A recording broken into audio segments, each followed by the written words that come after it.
2 feet, not 4. Not a single inch more. 2 feet, not 4. Not a single inch more. The crowd chanted loudly, waving their signs with myriad slogans on them. Things like, "Ponies go home," and "God hates new foals." Mike was one of them. He booed and yelled the rest outside the barricaded, blocked, and closed doors of the final conversion bureau in his home city state. The windows, which had once been pristine and clear as diamond, were now scuffed, cracked in places. He glared inside. The damn ponies were doing it to the last human. It didn't take long. He remembered the roaring, cheering crowds of a few years past as the new foals stepped out of the ponification stations, unsteady on their new hooves and blinking in the new light. He had stood there as his job was taken from him, along with co-workers and friends. The damn ponies caused it all. The economy was in ruins, and he had finally stood up and said no. He had taken his family, made a solemn vow. They would never listen to this false hope and the lies of those damn pony folk. Michael, his wife Lucy, their 2 kids brought up in the ways of God, named Adam and Eve. They were so blessed. In a way, he felt triumphant despite their hardships. These were surely the last days of the old order. The righteous would stand anew in a world shorn of the poisonous entreaties of these false prophets.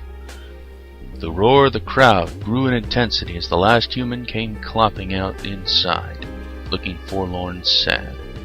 Mike was sure he regretted losing his humanity, becoming just an animal, but it was too late for him now. They had him. Rotten fruit, bottles, sticks, any weapon the mob could get their hands on were used to either throw at or hammer on the windows. He fingered the gun in his pocket. It would never go through the glass, but if they stepped outside, he'd be able to remove at least one of them, maybe more. "Hands, not hooves.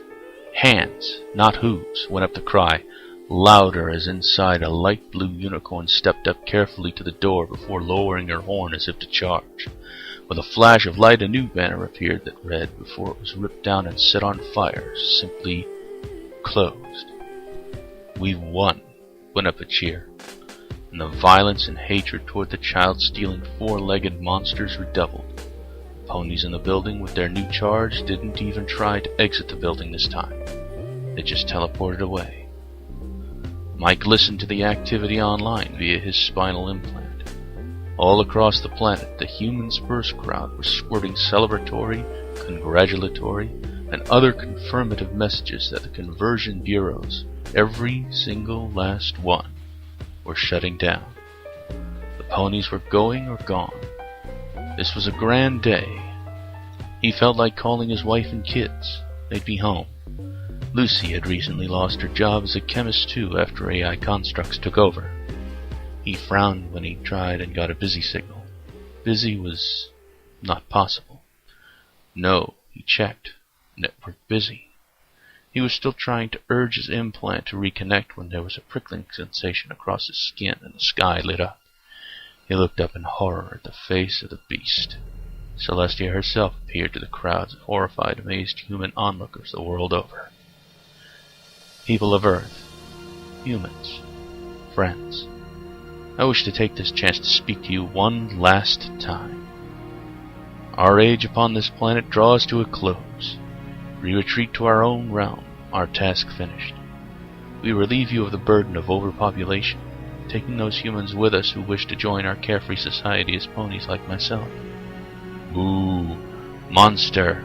Soul stealer! Mike found himself shouting, spitting, and yelling, and throwing debris at the image in impotent rage. Unsurprisingly, the image never flinched, never even acknowledged his existence. We came in peace, we leave in peace. Thanks to your generous gift, for no pony can be forced to join Equestria, we are now plentiful enough, joyful enough, powerful enough to go our separate ways. We go now. We will leave your reality to its own special future. Whatever you make of it, free beings, have our blessing. As we go, though, know this. We love you all and offer nothing but friendship. We always did. And to cement that friendship, though we will never again cross paths, I offer one last opportunity to accept our gifts. As we move beyond this realm for a few moments, Each and every one of you upon the face of the planet may choose. The conversion bureaus stand empty, but for those who never made the journey, never fear, for we come to you. Then the prickling inflamed his skin, and his vision clouded. Unused to life without his implants, using what was left of his standard vision was almost painful. But the sight that greeted him was beautiful. Paradise. Waving grass, blue skies, free of the pollution and grime, free of the degradation and ruins, free of the slogans and graffiti. Pure. Natural. No. No, I will not. I refuse, he found himself saying, falling to his knees. He had strength. He had the book. It told him such would happen. Temptation.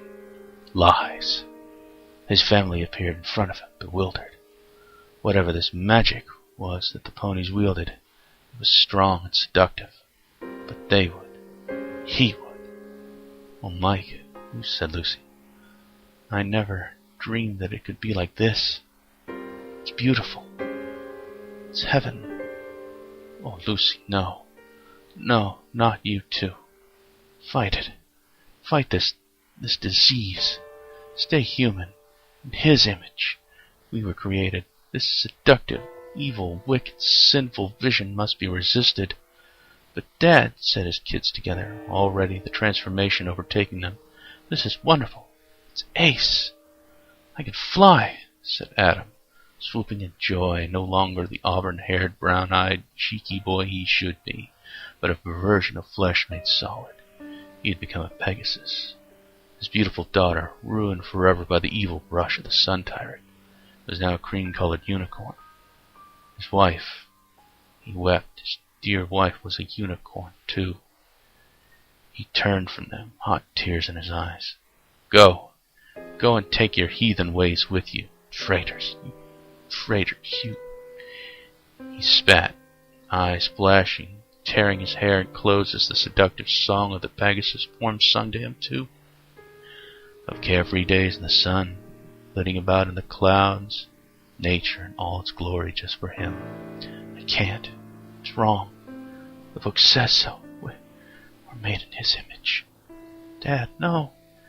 Mike, please.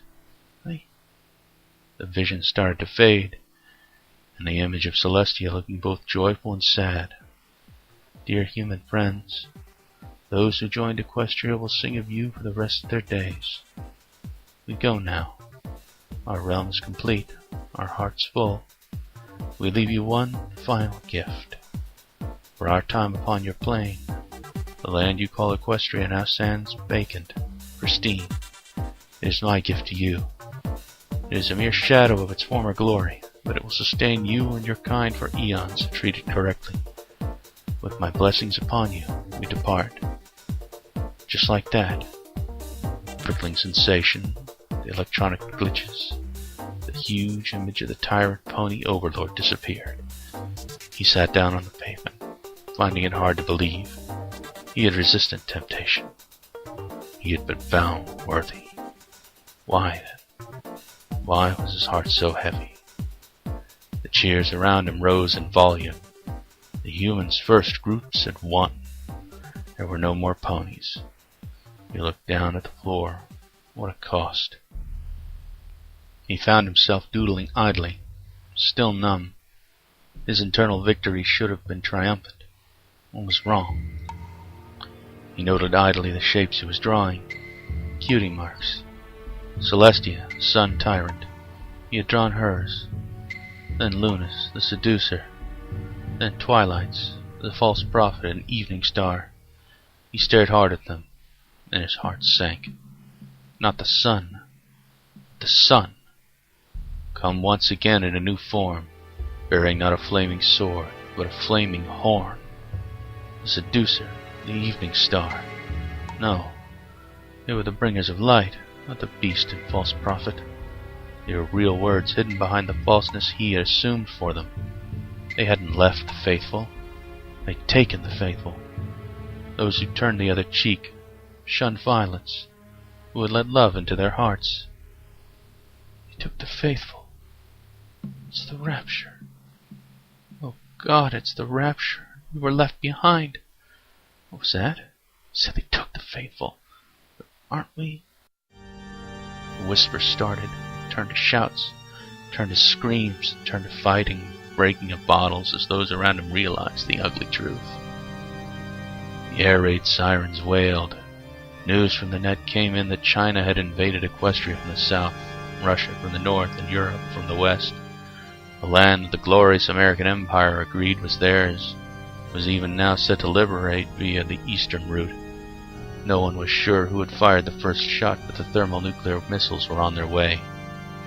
Michael didn't care. He hadn't been lied to. They had offered friendship, love, understanding, a simple life, carefree, without sickness, without want, sealed away in Equestria, safe from harm. Thousands, millions the world over, spirited away from this world never to return.